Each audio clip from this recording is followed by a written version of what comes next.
Welcome to Hong Kong Old Crimes. This is Jana. Today we will break away from Hong Kong and look at an old case in Guangzhou. Part 1. In the 1920s, Guangzhou was a bustling, vibrant city. It was a major port on the Pearl River Delta and a regional center of trade, commerce, and culture. Behind the hustle-bustle, restlessness was brewing. It was 1929. The Second Battle of Guangzhou was fought between rivalries within the Kuomintang in May. An air of uncertainty was lurking. Guangzhou Municipal Hospital was a public hospital housing 7 doctors and 14 nurses. The nursing school was a small one. It had 14 students, 8 were female. On July 2nd, at around 7 p.m., 2 nurses in the dormitory heard the 4 nurse students in room 15 calling out each other's names. Afterwards, coughing and rough breathing mixed with moaning were heard. Several staff members knocked on the locked door, but no one answered. Eventually, they kicked the door open. Inside, 4 nurse students were lying in their beds. They were dressed neatly, each wearing a brand new pair of red stockings. Flowers were hung on the meshed curtain draping over them. A bouquet was also placed on each bed. Their belongings were packed in sealed luggage with their names written on them. Each girl also prepared a list of things they had left behind.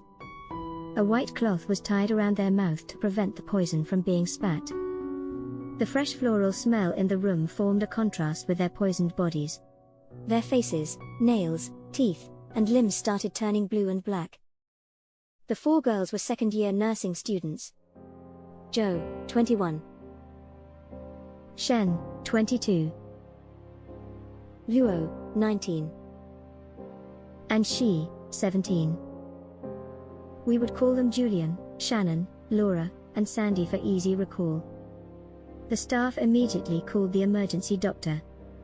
Julian died at the scene at midnight, followed by Sandy at 1:30. The 2 others held onto their last breath till noon the next day.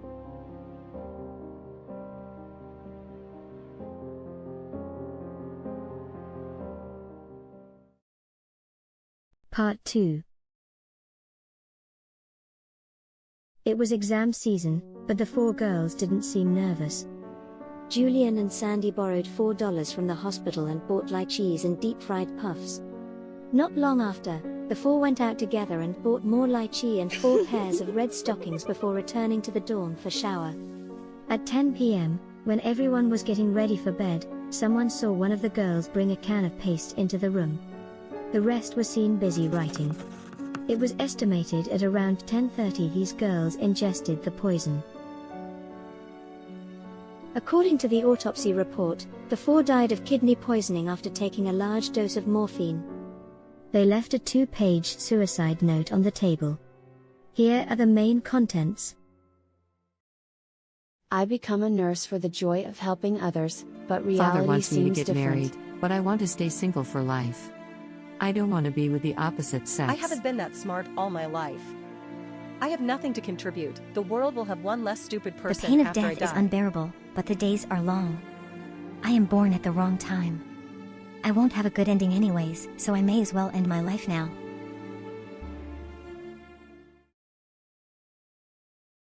Part 3. But that's only part of the letter. While the hospital denied any intention to conceal, the second part of the death note was not published until a week later. The family had to fight nail and tooth to get the original note back. The new information pointed right at the director of the nursing school, Liu Yi, or Louisa, as the person driving the student's death. The second part of the letter said, Since the new director took over, we have been in trouble. She is unfair. When we students didn't agree with her, she would humiliate till we are in tears. She would yell at us to go to work. We couldn't take it anymore. She is terrible. Aside from the co-signed note, everyone except Julian had also left an individual suicide letter. The family of Laura found it in her luggage. It read, I hope that my classmates will avenge my death. I was killed by that fat bitch. Not by others, not by myself. She treated me and our classmates like enemies. The police took statements from Louisa and other students. According to a student, Julian was frequently targeted by Louisa. She seemed to be rather proud of her strict approach. She once said, "If you think I'm being harsh, you've seen nothing yet." Lau was removed from her role as the head of the nursing school within the same month. Of course, that wasn't enough. The families of the deceased decided to bring her to court. A little more than 2 weeks later, a letter penned by someone called Yuan was published in the Guangzhou Municipal newspaper. Yuan claimed he knew the insider details. The suicidal pact was initiated by Julian, and everyone was just following. She was looked down upon by guys and could not get a boyfriend because of her pockmarks. That's why she decided to die. Laura, that girl came from an indecent family background. Her mother is only a mistress. She was just a spoiled brat with a bad temper. If she didn't kill herself today, she would be killed by society and family in the future. Shannon was honest, but not exactly bright. She's easily influenced. Louisa is just doing her job by being strict with her students. Also, she was well liked by her people in the hospital she had worked before.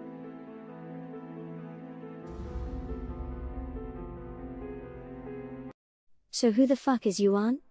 My first guess was Louisa. But a detail of her CV mentioned in the letter was wrong. So, it might be someone on her side. Perhaps a staff or a student in the nursing school who knew all these people. Or, can it be a covert PR campaign by the hospital attempting to change the public opinion of the case? Or, it could just be a pen warrior feeling particularly intelligent one day. There is no way to know. But the public opinion turned to focus on the faults of the students after the letter was published. The Guangzhou KMT newspaper, which had kinda apologized for publishing the letter under pressure, commented on a later date. Whatever the reason is, committing suicide is wrong. We must know that suicide reflects a degenerating nation. It is a sign of national depression. If it continues, we will destroy ourselves without having the others destroy us. Blah blah blah. Perfect demonstration of sorry not sorry. Screw you. The family filed the case against Louisa to the court, but the charge didn't hold up due to the lack of evidence. Lou got out scot-free. What drove them to death? Louisa was part of the equation for sure. They restated it on the suicide notes. They wore red in their deathbeds. The commitment to coming back for the nurse Louisa was 100%. Though none of letters specified what exactly Louisa had done to push them to the edge. Also, could homosexuality be involved? The letter said they never wanted to be with the opposite sex, but that could also be an expression of budding feminism. It was hard to tell. If there were just grains of truth in Yuan's letter, then it was a case of comradeship gone wrong. I don't encourage suicide.